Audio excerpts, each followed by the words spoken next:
Ketika ada berita di media untuk menjadi dirut BUMN bisa membayar 25 miliar, ini adalah sebuah nilai untuk jual beli jabatan direksi BUMN. Hal ini mengejutkan. Segitu parahnya kah korupsi di BUMN? Kembali pernyataan seperti ini akan menggugah rasa nasionalisme sebagian warga negara yang NKRI. Namun yang mencintai buta pemimpin tertinggi dan yang kagum dengan pejabat serba bisa akan biasa-biasa saja membaca berita tersebut. Sungguh, kalian, wahai warga Wakanda, di mana sih nurani kalian itu? Pandora Papers, BUMN banyak yang bangkrut, ekonomi tidak tumbuh baik, neraca perdagangan minus, tekor dibanding dengan negara Tiongkok yang dipuja-puja. Sumber daya alam habis dikeduk, pejabat berbisnis, APBN tekor 800 triliun di tahun 2022 nanti. Kalian masih berkata kadrun pasti yang anti pemerintah yang paling salah. Segitu gampangnya Anda digeser matanya, bukan melihat kesalahan pejabat penguasa, malah bisa dialihkan dengan buzzer urusan yang salah yang lainnya, yaitu kadrun. Biasa itu di dalam strategi sebuah pemerintahan, punya scapegoat itu biasa, punya pengalihan isu itu biasa. Namun kalau Anda seorang patriotik nasionalis, faham bernegara, tidak akan goyang cara melihat benar dan salahnya. Belum pernah sungguh dalam sejarah Indonesia ada cara bernegara yang sedahsyat saat ini di dalam manipulasi jabatannya untuk cuan pribadi dan kelompoknya, namun tetap bebas pejabatnya untuk melakukannya. Keingat kata Cak Lontong, sesungguhnya saat ini tidak ada pejabat koruptor. Koruptor itu adalah pejabat yang ketangkep korupsi. Kalau tidak ketangkap, ya bukan koruptor dia. Jadi sekarang ini penyalahgunaan jabatan untuk memperkaya diri sendiri jangan-jangan dilakukan oleh hampir semua pejabat, dan pejabat tertinggi diam saja. Begini deh, kita semua tahu cara korupsi terbaik adalah transaksinya di luar negeri dengan proyek di luar negeri atau impor. Izin impor dan apapun yang negara impor 100%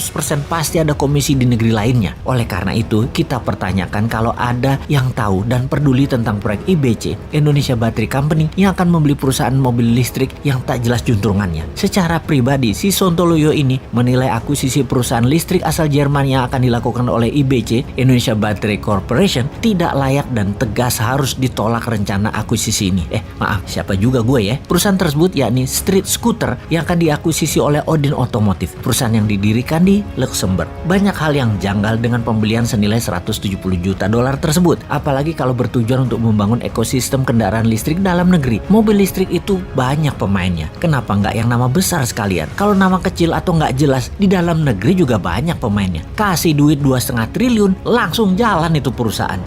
Lupa, nggak bisa dimainin harga dan komisinya ya kalau lokal. Oh iya, maaf, lanjut ke luar negeri. Sekali lagi kita bertanya, kenapa mesti beli mobil listrik di Jerman? Apa karena bisa digoreng sahamnya di masa depan? Buat cuan dari papers trading gitu ya rencananya? Sungguh, di dalam pengambilan keputusan, pejabat tidak boleh mengambil keputusan berdasarkan future valuasi. Ini negara, bukan bisnis. Negara jangan berbisnis. Yang untung bukan rakyat, tapi pejabatnya. Kalau pemerintah berbisnis, memang pebisnis berbasis bursa saham yang sering mainan valuasi perusahaan memang sering melakukan bisnis berdasarkan valuasi masa depan atau future valuation. Tetapi mudah-mudahan Pak Menteri yang tindakannya katanya sudah disetujui pejabat tertinggi tersebut, mudah-mudahan pejabat tertingginya paham cara mereka main yang terlihat menguntungkan sesungguhnya hanya di kertas dan jualan kertasnya yang untung. Di dunia nyata atau sektor realnya mah nggak bakal ada apa-apa, apalagi kemanfaatannya buat menyerap tenaga kerja. Jauh panggang dari api. Tapi saya yakinlah semua buat NKRI kok. Bener kan? Kalian kan mau jabat lagi di 2024, harus cantik di etalase medianya walau terlihat wagu videonya di pompa bensin kemarin.